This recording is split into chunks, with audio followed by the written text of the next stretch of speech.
Hey there, sports history fan. This is Arnie Chapman, aka the Football History Dude, and I'm here to tell you about an awesome way for you to rub elbows with your favorite podcast hosts here on the Sports History Network, while at the same time rooting for your hometown team this upcoming NFL season. You've been hearing all about our partner, Tailgate Fantasy, the past few weeks. Well, dig on this. Tailgate created a special Sports History Network league for our listeners, so we can put the word fan back into fantasy football together. It's free to join, and if you do so before the season kicks off, you'll automatically be entered into a drawing for a free t-shirt from one of our other partners, Home Field Apparel. It's a win-win-win! So hurry up today and head to sportshistorynetwork.com/tailgate for all the details. Again, that's sportshistorynetwork.com/tailgate. Blog Talk Radio.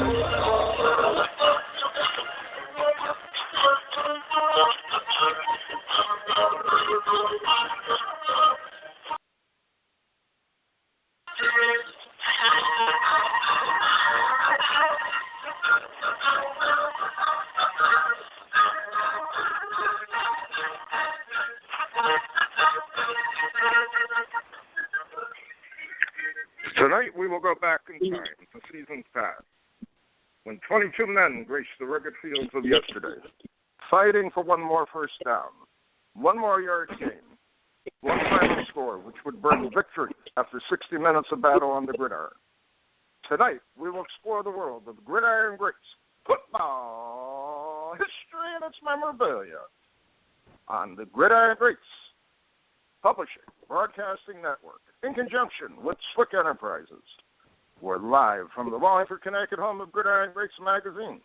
And I'm Bob Swick, publisher and editor of Gridiron Greats Magazine, and I'll be your host for the show. Gridiron Greats Magazine is the only publication in America which focuses upon the history and memorabilia of the North American football game since its inception in 1869. We cover 140-plus years of football history and memorabilia. You can find us on the web at www.gridirongreatsmagazine.com. Our podcast is brought to you by and sponsored by MSB Sports Cards. Check out their website for one of the largest selections of vintage football cards and memorabilia on the web at msbsportscards.com. And we're also sponsored by BST Auctions. Check out their website and some incredible auctions that took place last night at bstauctions.com. Substituting for our normal co-host, Joe Squires, who's traveling today, I'd like to introduce my guest co-host. He's the Director of Art and Illustration for Gridiron Greats Magazine, and he's also a senior contributing writer to the magazine. He's written many articles for us over the years, including some great pieces with legend Green Bay Packer, Forrest Gray. He hails from Winter Haven, Florida, Mr. Jared Krause. Jared, welcome to the show. Thanks for having me back, Captain. It's good to be here. It wasn't really, I hadn't talked to Joe about what you do, and as his replacement, I know that I'm supposed to mention Steve Largent 3 or 4 times, though, so I'll try and get that out of the way as we go. All right, so we got one down. You got 3 more down. to go. Hey, before we get started about a couple of points where we're going to talk about, I was watching last night BST Auctions closing for several of the pieces of Mike Blaisdell's collection. For our regular listeners, we know they know Mike was on our podcast, and he talked a little bit about selling his collection, whatever. You got any comments and thoughts about where a few of those pieces landed last night? Very happy with some of the results. We had a chance. I had interviewed Mike for Gridiron Greats in the previous issue, and just very down to earth, and so humble, and had just this amazing collection. And I think some of the one of the kind pieces, I was thrilled to see the prices that were realized, and fortunately, I think the collectors that wound up getting them understood that this is kind of a once-in-a-lifetime deal. Either get it now or you're not going to have a chance down the road, meaning some of the Overland wrappers with Bruce Smith and Sammy Baugh, and then some really cool things that caught my attention were the blotters, 3940 gridiron blotters with red range and and the Gipper, win one for the Gipper, and very, very impressed with that. Go ahead.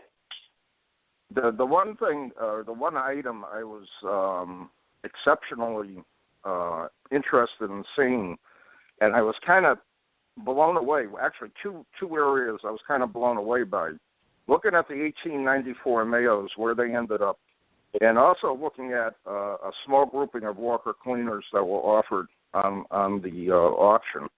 And it just goes to prove to me that, A, there is still a demand for many of these items, and B, the knowledge of the items, I think, is driving some of the collectors back into the market to bid on them and to buy the items. You have any thoughts on that?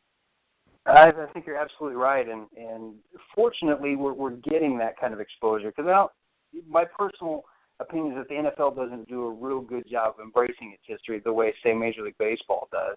And so when you see these incredibly vintage, I know obviously that the Packers are a little different than the Mayos because the Mayos were college guys, but the Walker's Cleaners were fabulous, and something that I want to add to that that's near and dear to your heart were the 61 Lake to Lake Packers that had some incredible bidding on them and a lot of interest, and really saw some strong, healthy bids and good prices on those. So very, very happy with all of those. Those three in particular, the Walker's Cleaners and the Mayos and Lake to Lake.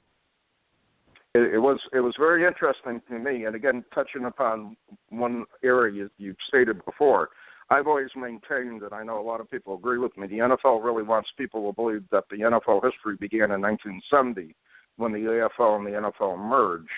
And I'm not trying to pass any conspiracy theories here or whatnot, but I really feel that because A, they really don't do any justice to the American Football League, and there was a lot of great American Football League items in that auction last night, and some very strong prices on several items in that also. And again, USFL, World Football League also.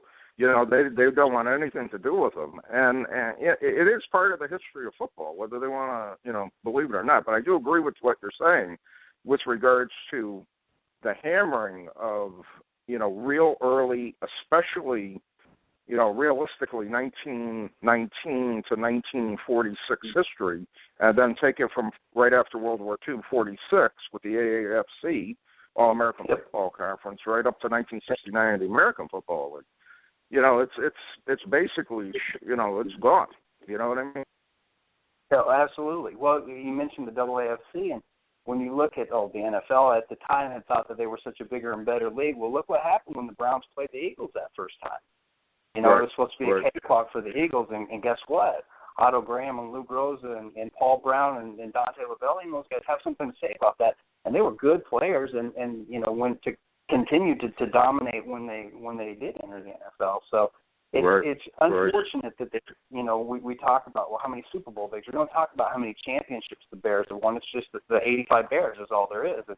Your team, the Packers as well. You get they won Super Bowl I and Super Bowl I and II are the last of 5 championships that they won in 7 years. What happened to the first 3 there?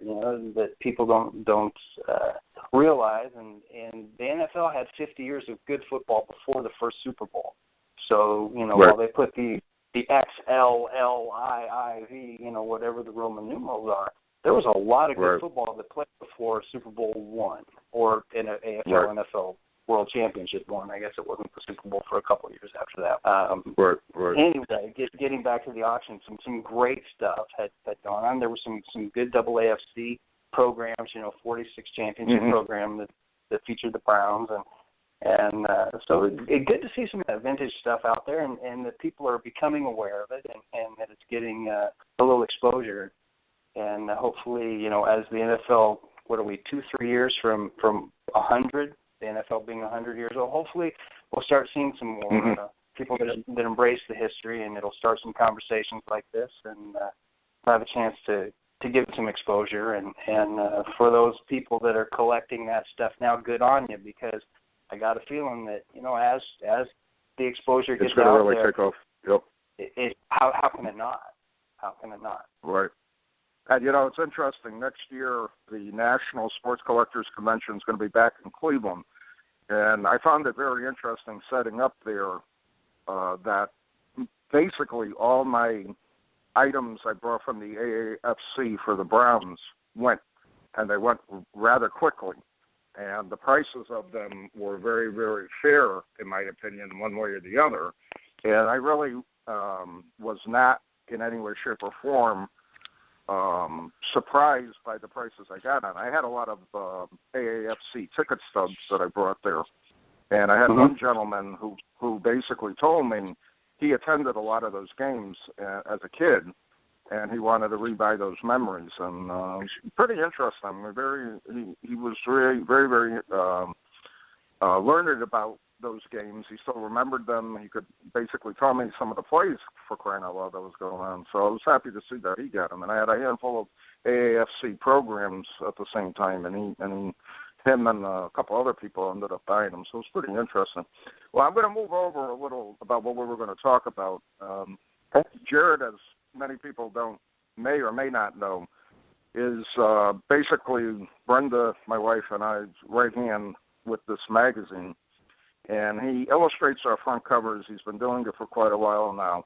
And just to give the folks out there some idea as far as how we put the magazine together, we plan out 4 issues a year, and we have a lot of planning to do in the beginning of the year with regards to how we set up each issue. Normally our summer issue is the National Convention issue, and we try to theme it toward where it's going to be located.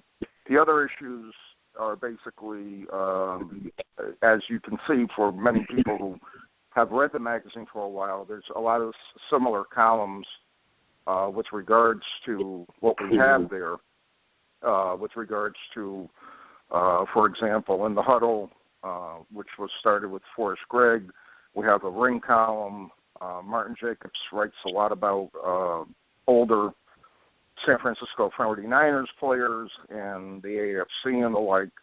So we have a lot of different, Kerry Lavin with the Heisman column, his Heisman column. So we have a lot of columns that are there, or article types that are there every issue.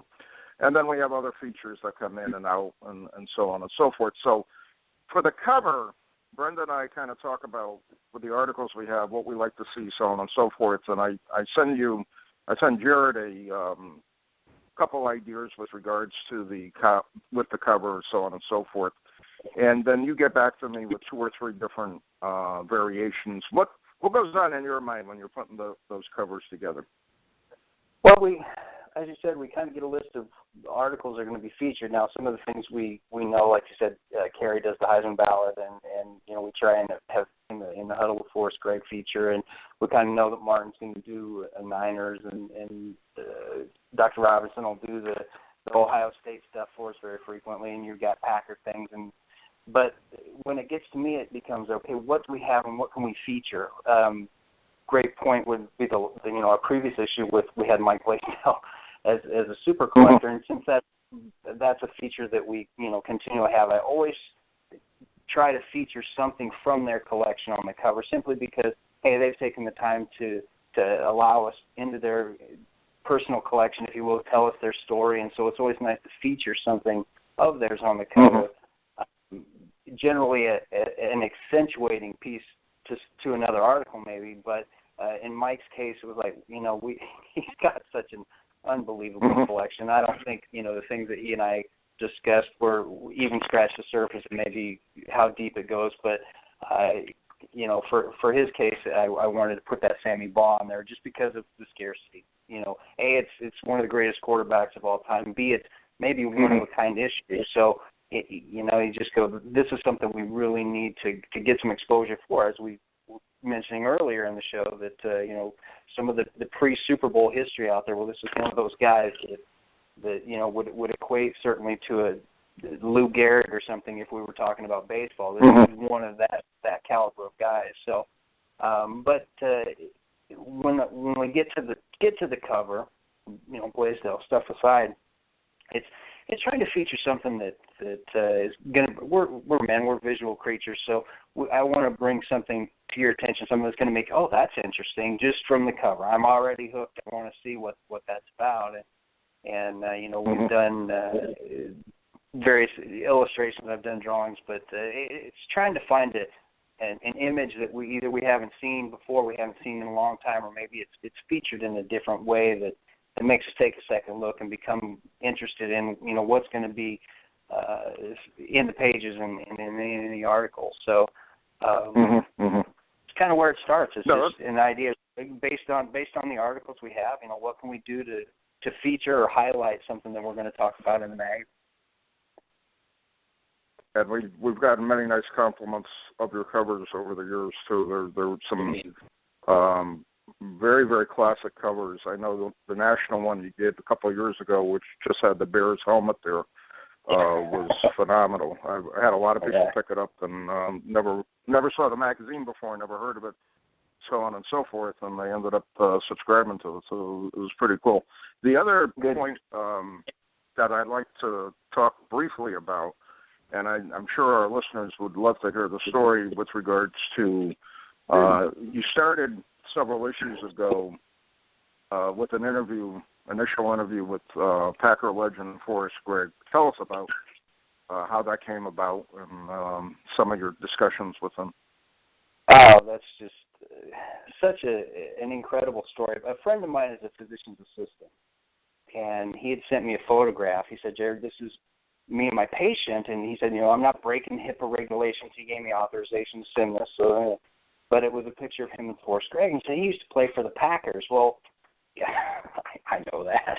But when he said Forrest Gregg, my first thought was, as I was learning to love football as a young kid, he was coaching the Bengals. They went to the Super Bowl and played against the 49ers, and so I had replied to my friend, look, I write for Gridiron Greats Magazine. If I did an illustration, do you think we could get him to sign a couple? And he said, sure. Well, 6 months go by, so I had done I did a watercolor painting and a pencil drawing, and we made just 2 reproductions apiece, and one for his son, one for my son, and then I figured the Greggs could keep the original artwork, and so 6 months go by.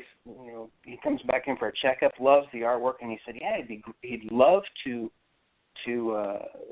be interviewed. So I'm thinking, oh, this is great. I called and had a chance to talk with him, ask him a bunch of questions, and just a very, very gracious man. And that one thing led to another, and I was headed to Colorado, and they said, why don't you just come over?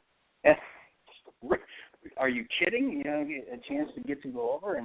And so my son and I, he was 12 at the time, he didn't care about being there, but it really worked it well as an icebreaker because it's not so much of a formal, quote, interview, unquote, at that point, and we're just kind of having a conversation. They're talking to him, I'm asking Coach questions, and it's just been a really unbelievable, because I've been invited back continually, and we're friends now. So it's kind of like you go home, you see your friends, and they're part of the friends that I see, and it's very surreal when they start, we talked to Bart and Sherry the other day, and in your head you're going, they mean Bart Starr, and matter of fact, I was there. I've been so fortunate the last 2 years, I've gone back and I've watched the Super Bowl with them. And the first year was number 50, and I'm thinking, well, this is the 50th anniversary of, when they played in the first game out in the Rose Bowl, and I want to be there. And so, sure, come on out. Well, that week, they did the 50th anniversary all-time Super Bowl team. And, I was already going, well, Coach Gregg was the only player from the 60s that was on, as a right tackle, and Emmitt Smith was on, and all the greatest players of all time that played in the Super Bowl. And, of course, Coach Gregg was at right tackle. So I baked in this cake and made it into the shape of a jersey and put his number and stuff on it. And we sat and watched the game, and they introduced the players in the beginning, and they showed the MVPs from all the Super Bowls. And, of course, Bart Starr was the MVP of the first 2 Super Bowls. And he said, oh, there's Bart, and I'm sitting there thinking, I'm sitting with one of the greatest football players that's ever played. And pointing at his teammate, well, there's Bart, and it's kind of like just a nod to the history, and it's very, it's unbelievably cool. They're such great people, and the last time I was there, here's what I mean, it's surreal. I'm sitting next to Barbara, Coach's wife, and the phone rings, and she hands it. It's Willie, and I just happened to glance over, and the screen says Willie Davis on it, and she hands the phone, and in my mind I'm like, that's Willie Davis on the phone, But just it's been so amazing just to be in their company, and I was with them again this winter, and we were out someplace, and somebody had said, "Oh, so you played football?" And he's "Oh yeah, I played for the Packers." And I was standing next to this other server, and she goes, "Was he good?" And I just looked at her and I went, "Well, everybody in the NFL is good." And I said, "And then some careers are great, and some careers are Hall of Fame careers." And I said, "And then of those Hall of Fame players, you have just a select few that are legends. This man was a legend." And she just really was that good. And he was that good. So did want to tell you this story. I asked him, and we haven't written about this one, but the first time I was there, I said, "Coach, it's kind of interesting with Coach Greg because he had played and had a Hall of Fame career of 16 years, and then he coached for a number of years. And so he's really seen that side of the game for 70 years or so, from the 50s all the way to the present. And so I said, "Coach, I want to ask you something." I said, if you were starting an organization and you could select anybody as the cornerstone on which you're going to build your team, and we're talking for 60, 65, 70 years of football, I said, who would you select? Because you say Mean Joe Green, and I'd be, it's a great pick, Right. And he thought for a second, and he said, "You know what, Jared, I think Vince Lombardi." And I'll tell you, now, I know you're a Packer fan, and so that resonates with you, but for a second I was like, that's a homer answer, and I was kind of disappointed.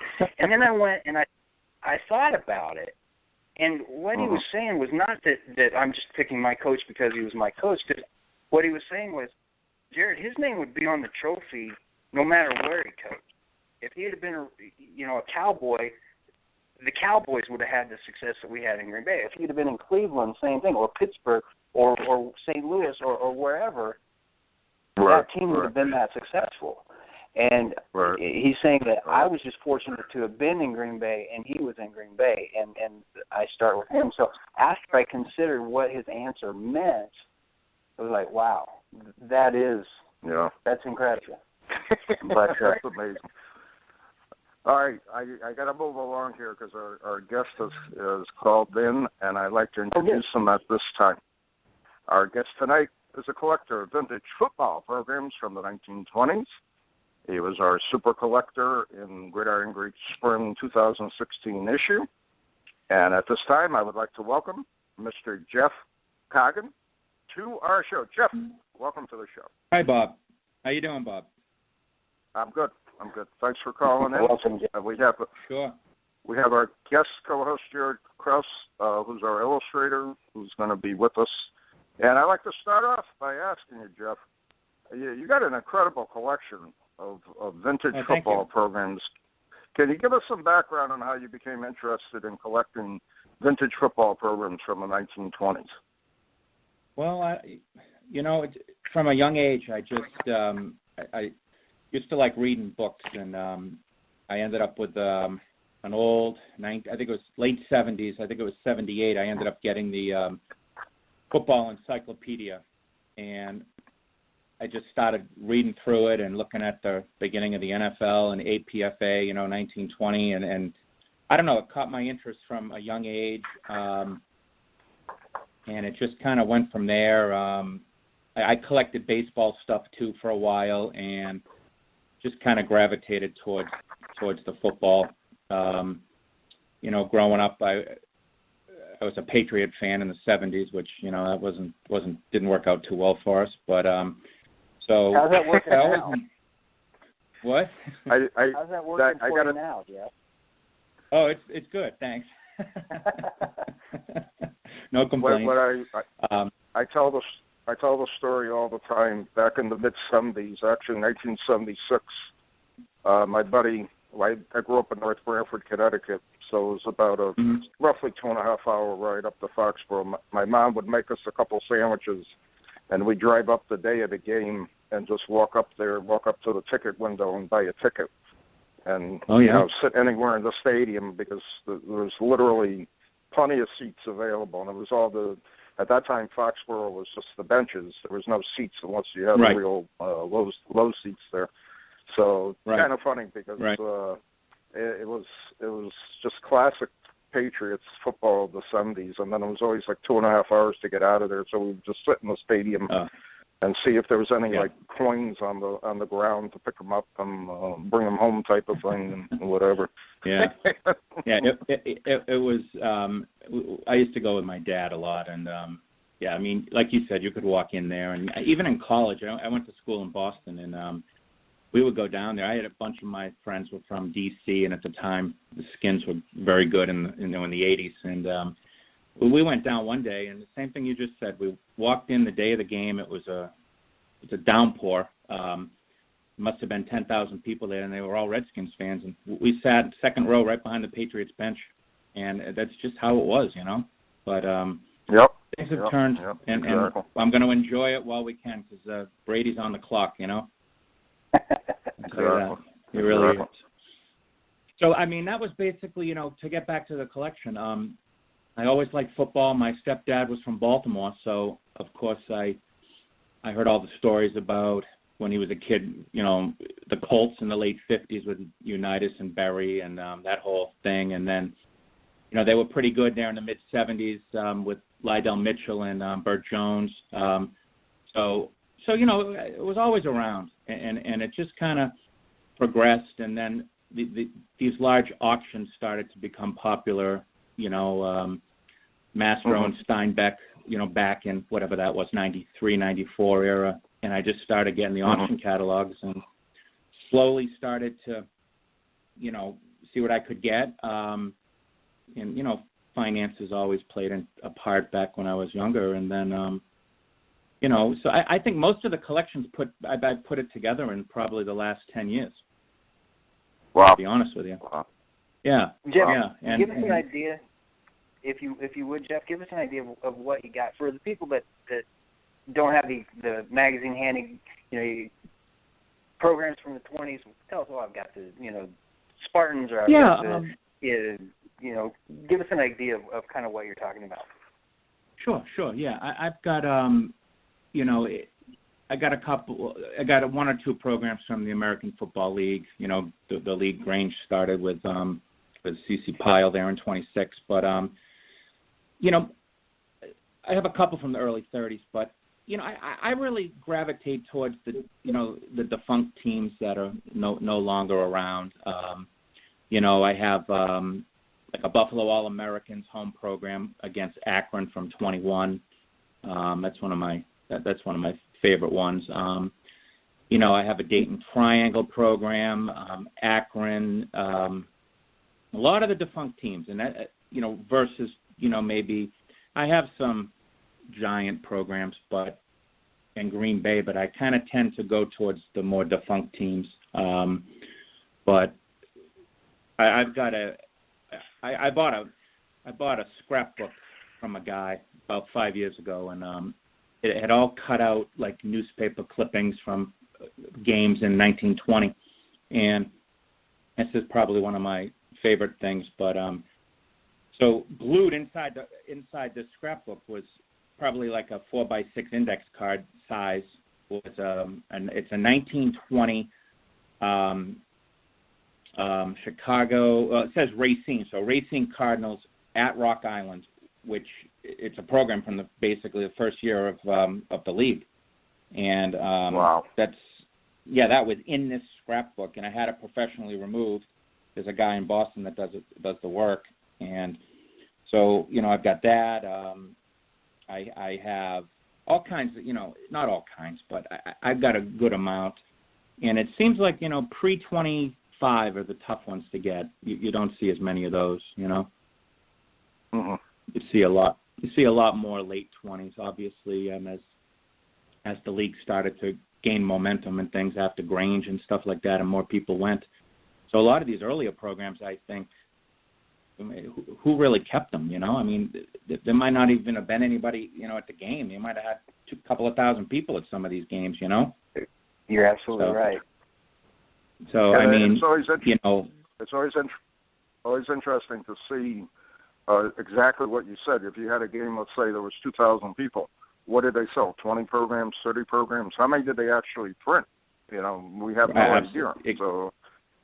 No, that's why I think collecting this, I just think there's less of it than maybe if somebody wanted to collect baseball programs from, you know, maybe the 19th century. I mean, maybe that first decade, you know, there wouldn't have been that many people there. But I just think there's just less because there's only, how many games did they play? Some teams played 6 games, right. And some played 18 games, and it just depended on what they did, the ownership. So, yeah. So that's basically it for me. I mean, basically, you know, the defunct teams. You know, I have one that I think is pretty amazing. I've never really seen another, but I have a 23 Milwaukee Badgers and it says right on the program, Horlick Racing Legion, which I think is pretty amazing. Wow. That's just one of my favorite ones. Yeah, that's one of my favorite ones. What? I'm curious. What's your oldest football program that you actually own? The oldest one I have, because I really don't collect any college or anything pre-1920, so it's that 1920 Rock Island program. Okay. You know, I needed to set some boundaries on, you know, what I wanted to collect because I can't be all over the board because then I need to focus in. You know, I do the best I can buying things. You know. I think with the type of collection that you actually have, I think that was probably the best thing you could ever have done is really just focus on if your start date is 1920 to 1929, that's it. You know what I mean? And if you're just doing defunct teams, then you look for those and that's it. So I think that's a very, very smart collecting choice, to say the least. I know too many people who start collecting something and then they're every which way.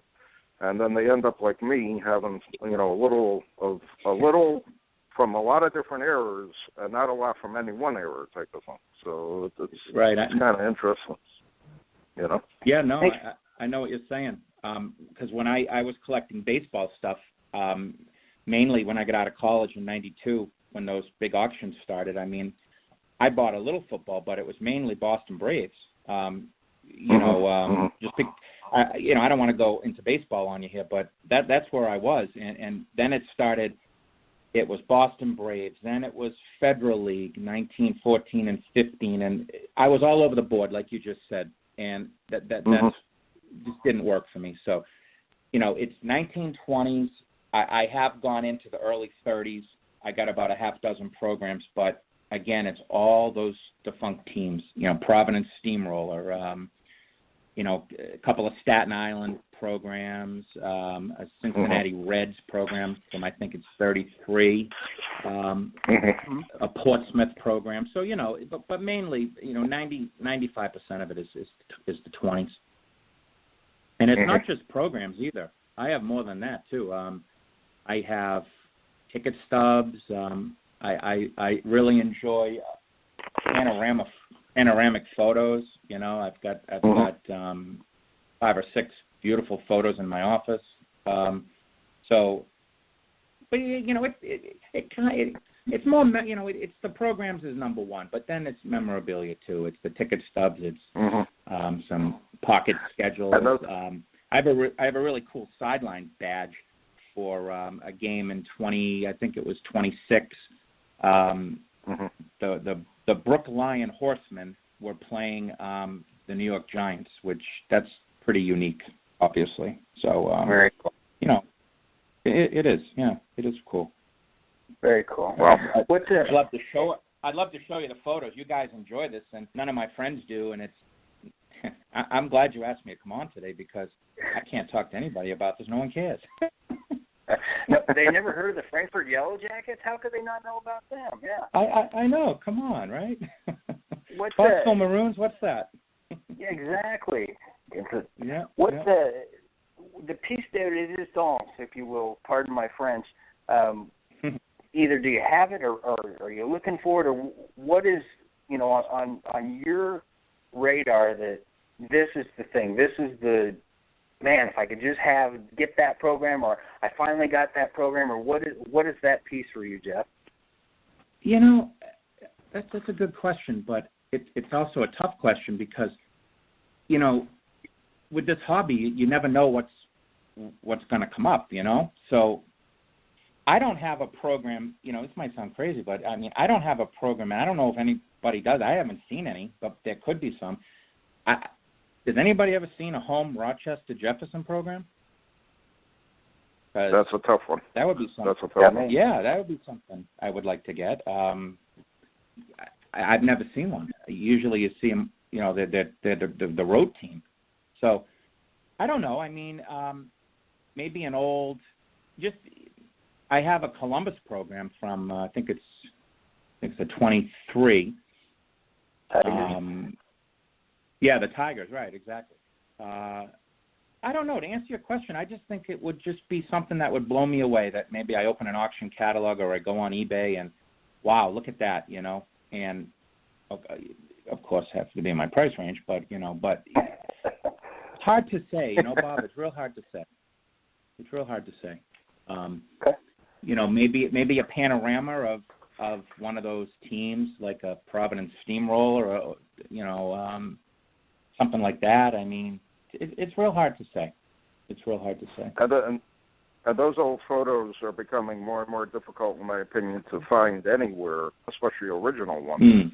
And B, the history behind those photos is just incredible. To just think about how well they were done and how beautiful they look, in comparison to, let's say, classic 8x10 glossy team photo or whatever.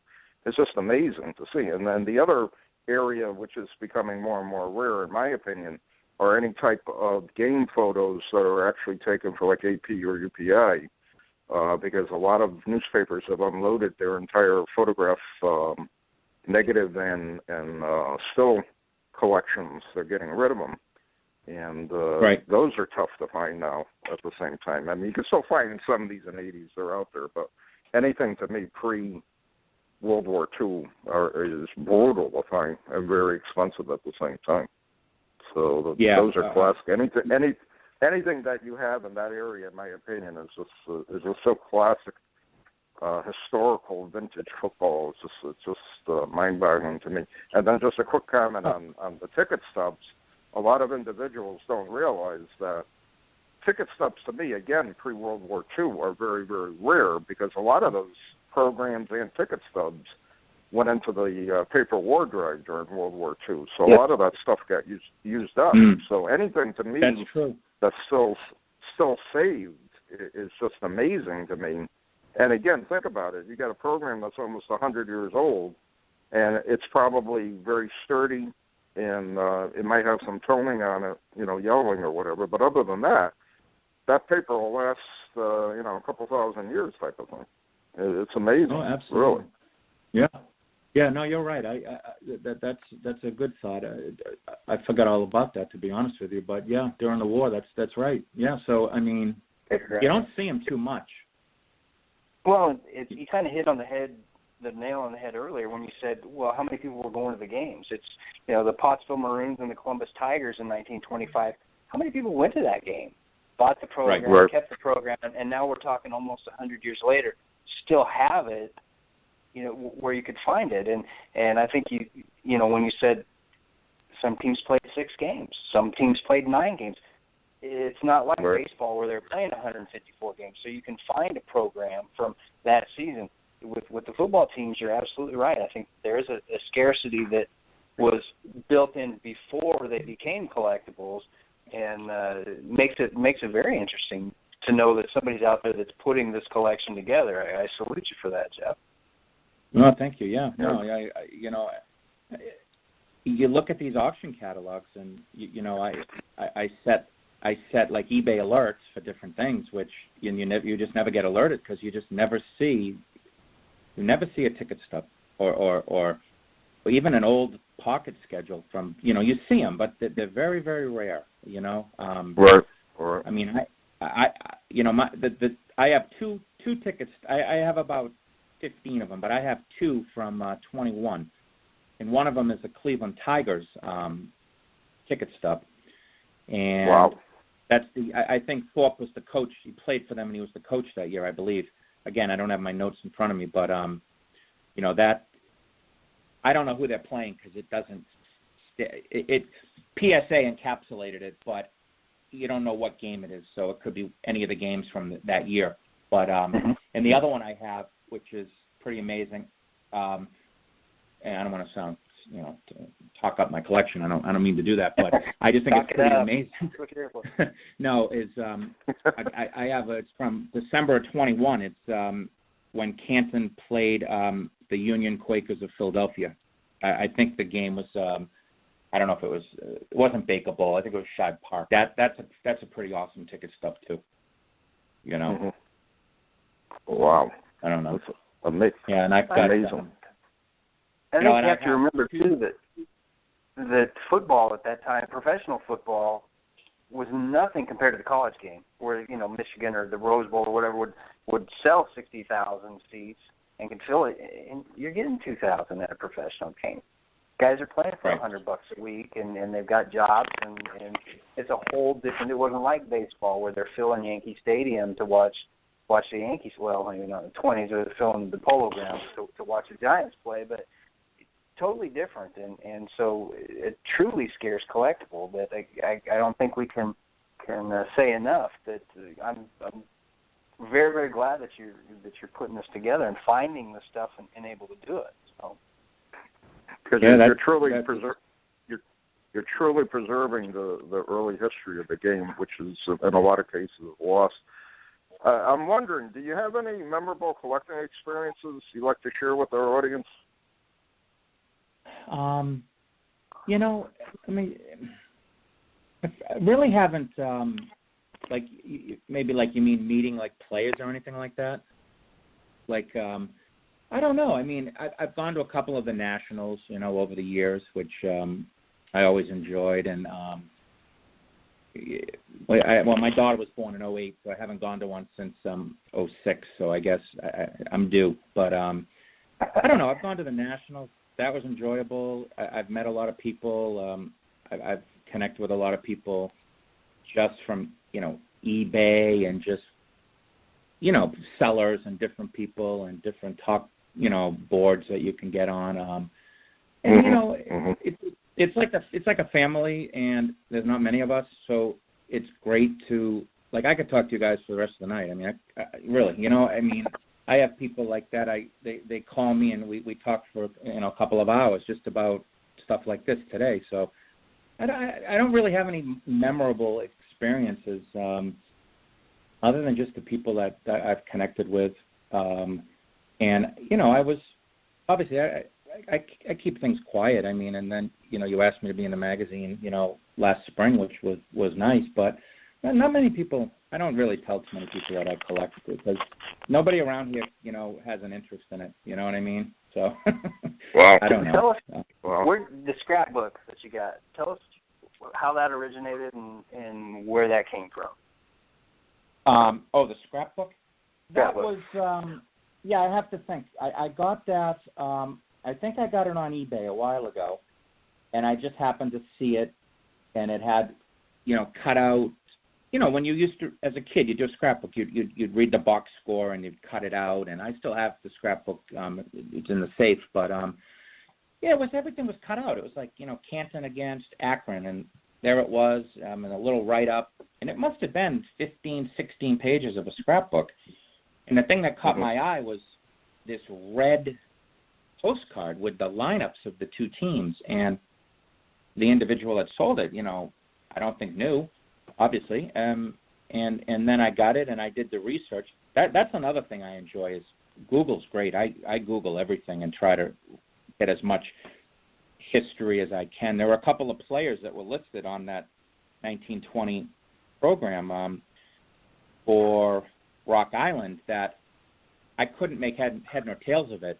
So there's a guy that has a website, Rock Island Independence, and I emailed him, and he sent me a couple of articles from a newspaper.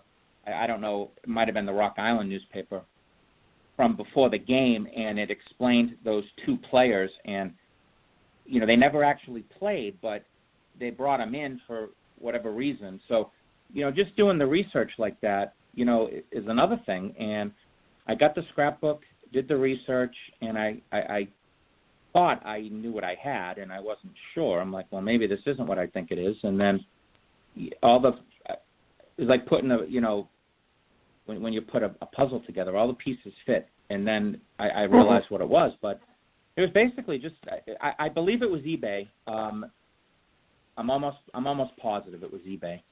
Or it was a seller from eBay that contacted me that said, oh, I came across this. Are you interested? And that's basically what happened with that. Wow. You know, that's amazing. Yeah, it's pretty cool. You know. And again, you got to go back and think how many scrapbooks got tossed and got recycled over the years too. I mean, so that again is an amazing pickup and history being preserved with that also. That's really amazing. Thank you. Anytime I look at you know, on eBay, I think I have bookmarked like scrapbooks, and I just try to go through the photos. And you know, I've seen some where they've had like some college ticket stubs that are, you know, glued in there. But now this was I think very rare to get something like that. Have you guys heard of any, like, I haven't seen any 1920 programs other than I think there's one that's in a book. I think the NFL put a book out for the 75th anniversary, or the Hall of Fame did, and I think there's a program in there. I think it's the Washington Senators, maybe, football team. Right. But other than that, I haven't seen anything from 1920. How about you guys? I honestly, in all the years I've collected, I really have never seen one in person. I know there's a couple out there. Don't ask me who, you know, the teams or whatever, because I honestly don't remember. And to me, I really only actually have seen in person from like 1925 up. And they're usually at a larger show, like the White Plains Show or in the National. And I vaguely remember a few years back, the National was in Baltimore.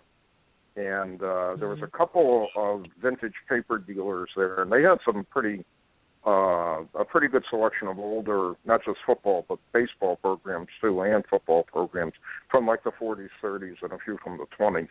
But like you're saying, if you're going to the National, and I've attended probably the last 7 or 8 Nationals now, to me, the real old stuff from the 20s and 30s becomes more and more rare to find, especially from the NFL and or from any of the AFLs either prior to World War II. I mean, the stuff is just not there. I mean, and you don't see it. And I go to a lot of antique shops and a lot of paper shows also. And even at those types of places, it's very difficult to find anything pre-World War II for the NFL or the AFLs. So they're tough to find. It'll be interesting to see this year. And I don't know if you're going. It's out in Rosemont, Chicago again, and it'll be interesting to see what's out there. If any real early programs will be available for sale, or ticket stubs or whatever. You know?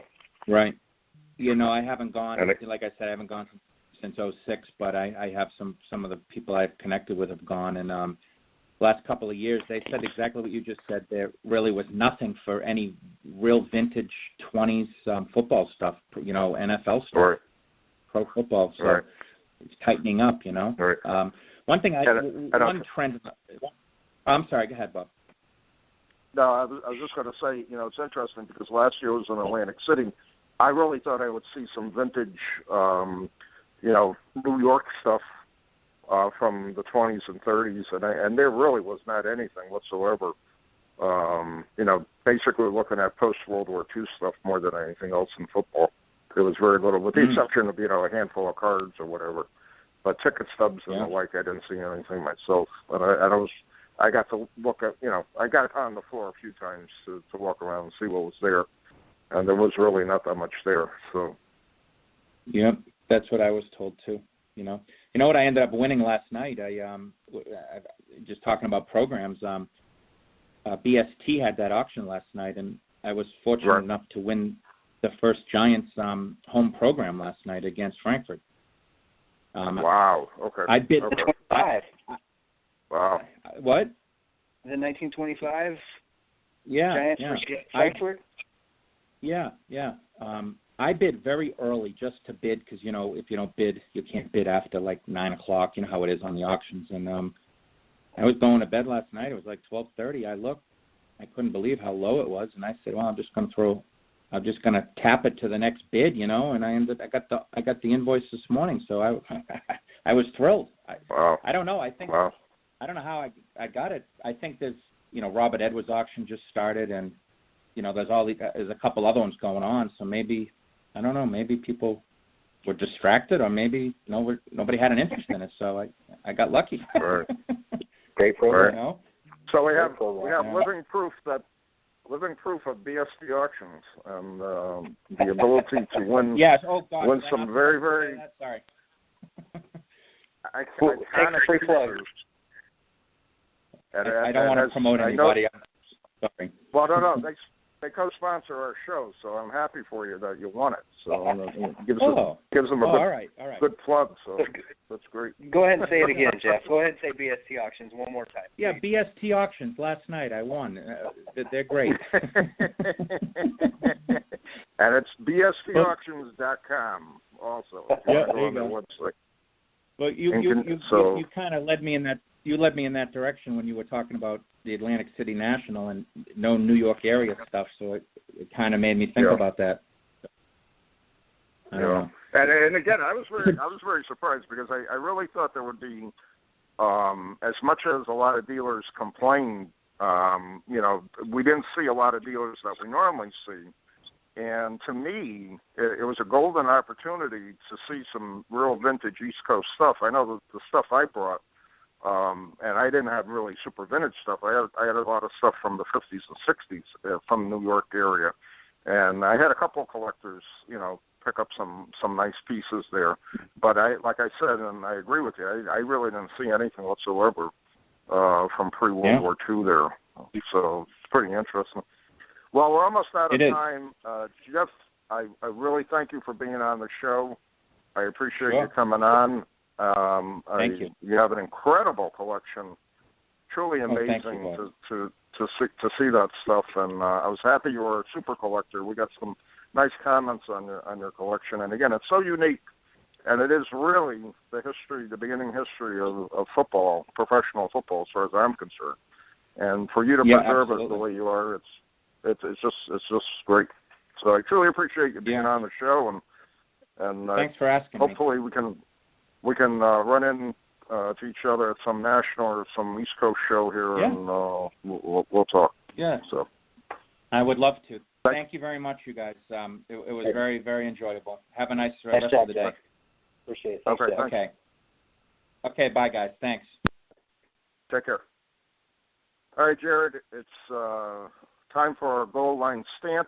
I'm handing it off to you. We're down. I thought maybe down this to was about Alcoa presents a 2-minute warning or something. Alcoa presents 2 minutes. But, it was nice for him to plug BST auctions. That was great. My apologies to Squires. I was only able to work Steve Largent in the conversation one time tonight. But very happy with the way things are going with Gridiron Greats. I think we've got some neat stuff coming up. Little sneak preview. I'll tell you, I haven't talked to you, Bob, but Jaden was thrilled with being able to work with Bert Jones. And she called him twice. I think he called her back, and they had a real nice conversation. And everybody said, he's such a gentleman, and really took his time with her, and really extended a warm welcome and a good feel for her. And so we'll take care of Bert.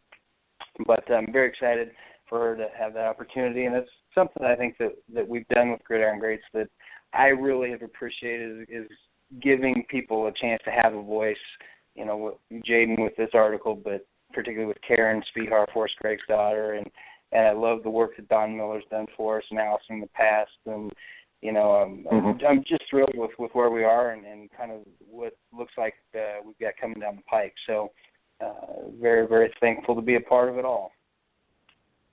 And I think, again, with Gridiron Greats, to me, it's a two-folded quest. It's to preserve the history of the game through the players and, more importantly, the memorabilia of the game, which is, to me, fast being lost in many cases and becoming literally impossible to find in a lot of cases also. And number two, to try to give a voice for the collectors out there who I think have been kind of been silenced for too many years as far as their collections, what they feel about their collections, what they're collecting, so on and so forth. And again, I go back to a time frame, and I've written about football history and memorabilia for going on 28 years now. And I go back to 1988, 89, the explosion of football cards. And to me, it was just represented a time, it was great for the hobby, but I always said to myself, there's a lot more to the hobby than just collecting football cards. The hobby has a lot of different things available. There's, we know programs, ticket stubs, pocket schedules, team photos, helmets, yearbooks, publications, hard and soft cover books. I mean, the list is literally endless, and there's more to collecting than just football cards. And while football cards are great, and everybody knows I have a big collection of football cards, at the same time, you can't forget all the other areas. And I think the other areas were never focused upon, were really never discussed over the years. And I'm kind of glad, with what I've written over the years and the magazine now and my old newsletter, we looked at a lot of different areas that people did collect, but kind of never got any discussion on or any type of recognition for it either, and that's important, I really believe I agree that. with you, and I think it really speaks true, particularly today, in that we lost Topps. And, we've had discussions about what is Panini going to do, since they're the only game in town with football cards, to continue to keep these guys that have, your whole life you've put your Packer set together. Do you do it anymore? And what is the one and only card producer going to do to keep us? So it's good that there are other avenues to pursue, because like you, I'm going, I don't really care about collecting Panini cards. And I've been a card collector more than most of my life, since I was a little kid. Right. And so having some other avenues to pursue to fill that void is very important. And like you said, a lot of this stuff is not out there in any quantity, and we better appreciate it while we can. Right. And especially with Jeff's collection, which was always, to me, truly incredible. And I can still remember our initial emails we had about doing the super collector pieces that I was just floored when he told me what he actually had. And again, it's not a quantity type of collection, it's a quality type of collection. Right. And right. And like I always tell people, what's your favorite, or do you have a favorite era? Is there something really, really special to you that you really want to pursue? That's where you should collect, and that's what you should collect. Anybody should collect at the same time, and that's very important as far as I'm concerned. So do it because you love it. That was always important, I think. When I was behind the counter as a dealer, I always tried to stress, collect what you love, because you love it. And if it goes up in value, great. Right. But if it goes down in value, you still love it. So make sure that that's first and foremost, because there are no guarantees with with returns on investment. Right. But it's important to love what you do, and I hope that people that are doing it have that in mind, because it is a great amount of fun, and you're going to meet some great people. So. Right. Well, we're almost out of time, Jared. I really thank you very much for filling in today. It was great talking to you. We had a great guest here tonight. It was very, very informative. Yes. We learned a lot.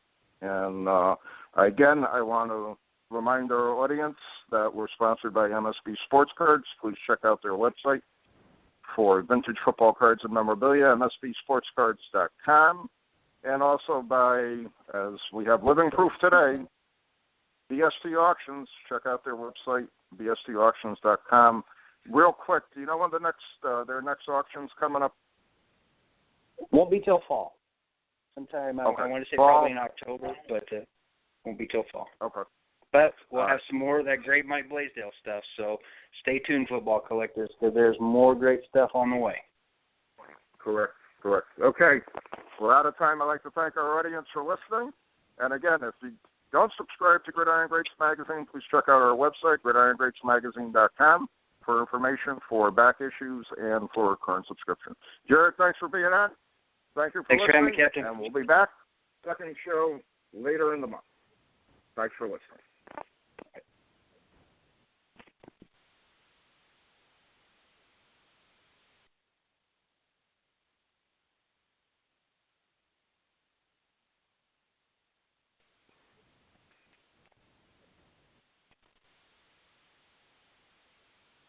Hey there, sports history fan. This is Arnie Chapman, aka the Football History Dude, and I wanted to thank you for stopping by to listen to another episode here on the Sports History Network. Our podcasters are passionate about uncovering and sharing sports stories from yesteryear. And if you didn't know it already, we have over 30 shows across the network covering all sorts of sports history topics. In fact, here's a glimpse into one of our awesome podcasts here on the network. Each week, the official Football Learning Academy podcast will take you deep into the history of pro football through interviews with players, coaches, or administrators in the NFL, as well as interviews with Pro Football Hall of Fame selectors, authors, and historians. You'll learn how the game evolved and important moments that shaped the sport into what it is today. And don't miss the Pro Football History Nugget of the Week. Listen to the official Football Learning Academy podcast on the Sports History Network. How about that? I bet you're super hyped to go listen to that new podcast, right? Well, to learn about this show and all the other podcasts on the network, head over to sportshistorynetwork.com/podcast. Again, that's sportshistorynetwork.com/podcast. Head over there today to find your next favorite sports history podcast.